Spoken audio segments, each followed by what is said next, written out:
that he too was staged nearby the Dollar General, presumably with the intent to pick up Mr. Hawley after Mr. Hawley had, as they had hoped, successfully robbed the individuals in the van. Well, Jack, when Mr. Hawley got into the van, was he picked up somewhere in another location and they ended up at the parking lot, or did everything happen right there at the parking lot? I think it's safe to say he was picked up at another location without, at this time, saying where that was. Okay. And again, we're looking, we're trying to pull videos from the businesses up and down Route 8 to see if we can, again, piece together some of the gaps in time and visuals. Did they pull into that lot because the struggle had ensued with him pulling the gun, or did that happen after they already pulled in? Yeah, I don't want to go into that at this time. Did he have the chainsaw with him? I'll say no. Can you go over what the troopers were doing? So it was 2 troopers in the car with him, and then where were the other 3? They were part of the team in separate vehicles.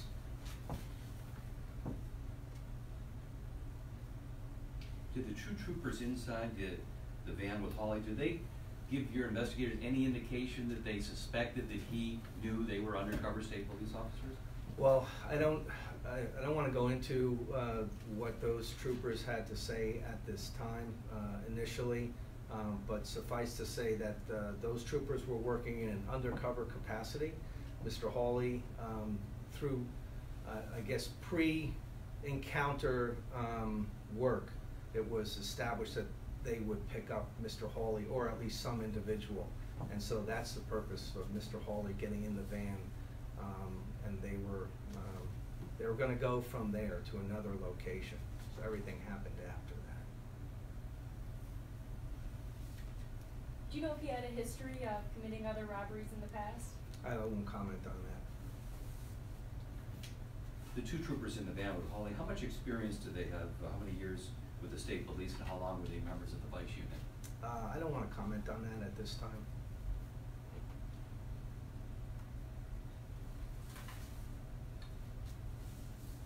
How long an investigation do you anticipate? Well, as always, you know, these 2 parallel investigations will run its course when all the interviews are done, leads are tracked down, videos, audio statements. Technology takes a little bit of time, but as always, I think I think as we've done in the past, these investigations have moved very expeditiously. We don't rush them, but we do understand the public's need to have that information out, as well as the victim's family or the decedent's family. They deserve to know what happened as well. So I think no one drags their feet in these investigations, at least not that I've seen in the 3 or 4 or 5 that we've done, both with local police and state police. And do we know where he was shot by any chance? That will be determined at the autopsy today. And how long was the struggle in the van? Just a matter of a few seconds? Again, I won't go into the specific details at this time. Were the troopers aware of Hawley's identity when they first met up with him, or was he just an unknown individual that he met up with on? Again, I don't really want to go into what the troopers knew and their actions or their words or conversations at this time.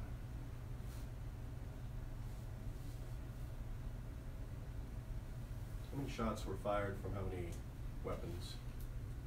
Not sure at this time, but as again with the protocol, all the weapons that were either on the troopers or the decedent's, Mr. Hawley's weapon, those weapons are secured, round counts are done, everything. So we certainly will have a determination and a definite number, and of course the van is being processed for holes and anything else, casings and so on. And at this point, it looks like just one of the 2 troopers in the vehicle fired their weapon? At this point, that is what it looks like, yes.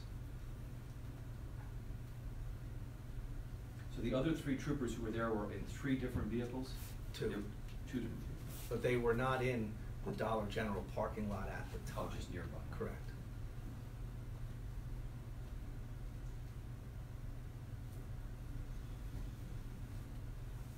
Oh, is it safe to say all 5 are on administrative leave then, as part of this?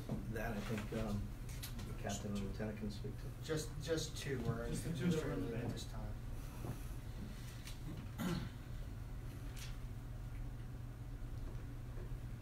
Anything else, gentlemen? or- If anybody has any information, Could you come up, Lieutenant? To the yeah, if anybody in the public has any information that hasn't contacted us or we haven't reached out to you, please give us a call. You can call here at the Erie headquarters, 814-898-1641, or the quarry station. How critical is it to get help from the public in an investigation like this? It's always critical, possible witnesses and information, background information, all that can be very enlightening in an investigation of this kind. Reason to believe there are other suspects involved in this? Is it safe to call this like a part of a theft ring or something along those lines, or can you? The investigation is still ongoing, and, we're gonna follow the evidence, the facts, and wherever it goes. So I don't wanna make any more comments on that until. Can you say what online site was utilized to set up the sale? Oh, I don't wanna put that out just yet.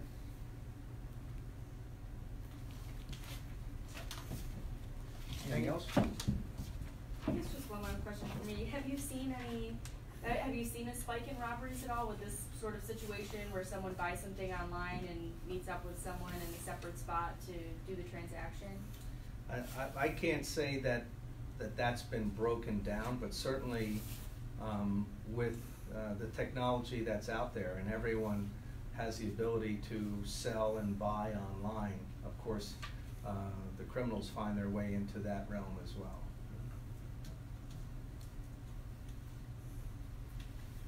Well, thank you very much for coming here, and I don't know if you have questions you want to ask off camera when we're done, whatever you want.